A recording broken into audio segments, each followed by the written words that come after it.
जय श्री कृष्णा। आज शनिवार के दिन आइए सुनते हैं शनिदेव और शिव जी की यह कथा।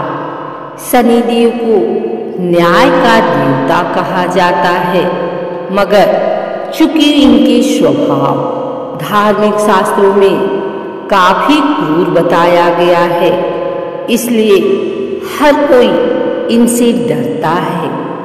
इतना ही नहीं, सनातन धर्म के शास्त्रों में इनसे जुड़ी कई पौराणिक कथाएं पढ़ने को मिलती हैं, जिससे इनके क्रोध का अनुमान बहुत आसानी से लग जाता है।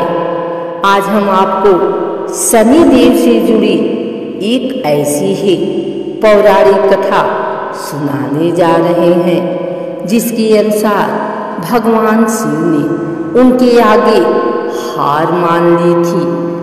धार्मिक ग्रंथों में वर्णित कथा के अनुसार प्राचीन समय में एक बार शनिदेव भगवान शंकर के धाम हिमालय पहुँचे। शास्त्रों के अनुसार न्याय के देवता शनि के गुरु भगवान शंकर हैं। अपने गुरु को प्रणाम करके, हे भगवान शिव, कल मैं आपकी राशि में आने वाला हूँ, अर्थात मेरी दृष्टि कल आप पर पड़ने वाली है। इतना सुनते ही भगवान शंकर हतप्रभ रह गए और बोले, हे शनिदेव, आप कितने समय तक अपनी वक्र दृष्टि मुझ पर रखेंगे?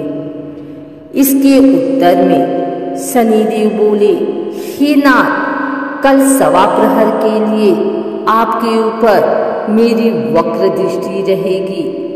जिसके बाद भगवान शंकर चिंतित हो गए और उनकी दृष्टि से बचने के लिए उपाय सोचने लगे।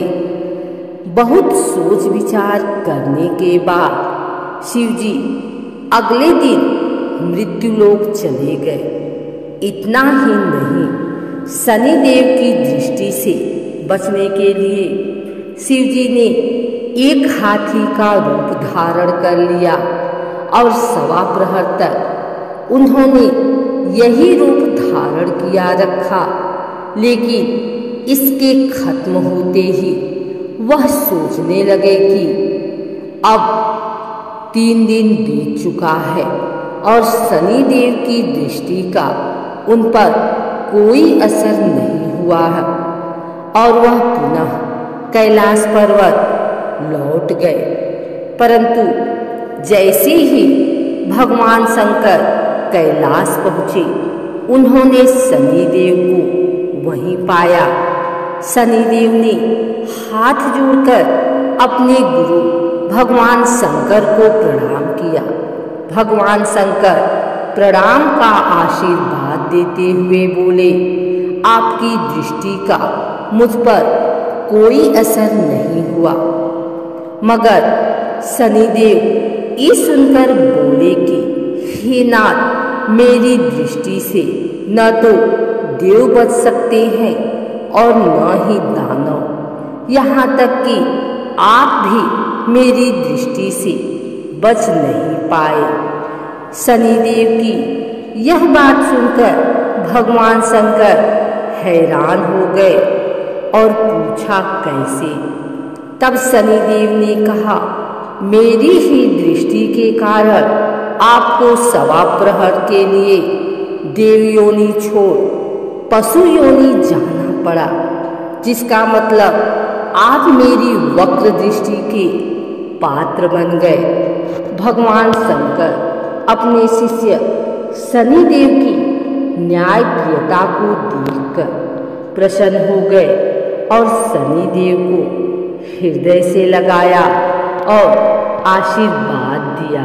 एक और कथा के अनुसार कश्यप मुनि के वंशज भगवान सूर्य नारायण की पत्नी सवर्णा या छाया की कठोर तपस्या से ज्येष्ठ मास की अमावस्या को शनि का जन्म हुआ। माता ने शंकर जी की कठोर तपस्या की। तेज गर्मी व धूप के कारण माता के गर्भ में स्थित शनि का वर्ण काला हो गया, पर इस तप ने बालक शनि को अद्भुत व अपार शक्ति से युक्त कर दिया। एक बार जब भगवान सूर्य पत्नी छाया से मिलने गए, तब शनि ने उनके तेज के कारण अपने नेत्र बंद कर लिए। सूर्य ने अपनी दिव्य दृष्टि से इसे देखा व पाया कि उनका पुत्र तो काला है, जो उनका नहीं हो सकता। सूर्य ने छाया से अपना यह संदेह व्यक्त भी कर दिया। इस कारण शनि के मन में अपने पिता के प्रति शत्रुवत भाव पैदा हो गए। शनि के जन्म के बाद पिता ने कभी उनके साथ पितृवत प्रेम प्रदर्शित नहीं किया। इस पर शनि ने भगवान शिव की कठोर तपस्या कर उन्हें प्रसन्न किया। जब भगवान शिव ने उनसे वरदान मांगने को कहा, तो शनि ने कहा कि पिता सूर्य ने मेरी माता का अनादर कर उसे प्रताड़ित किया है। मेरी माता हमेशा अपमानित व पराजित होती रही, इसलिए आप मुझे सूर्य से अधिक शक्तिशाली व पूज्य होने का वरदान दें। तब भगवान आशुतोष ने वर दिया कि तुम 9 ग्रहों में श्रेष्ठ स्थान पाने के साथ ही सर्वोच्च न्यायाधीश व दंडाधिकारी बनोगे। साधारण मानव तो क्या, देवता, असुर, सिद्ध, विद्याधर, गंधर्व व नाग सभी तुम्हारे नाम से भयभीत होंगे। कथनानुसार लंकापति रावण ने अपनी अपार शक्ति से न केवल देवताओं का राज्य छीन लिया, बल्कि उसने सभी ग्रहों को भी कैद कर लिया था। जब मेघनाद का जन्म होने वाला था, तब रावण ने सभी ग्रहों को उनकी उच्च राशि में स्थापित होने का आदेश दिया।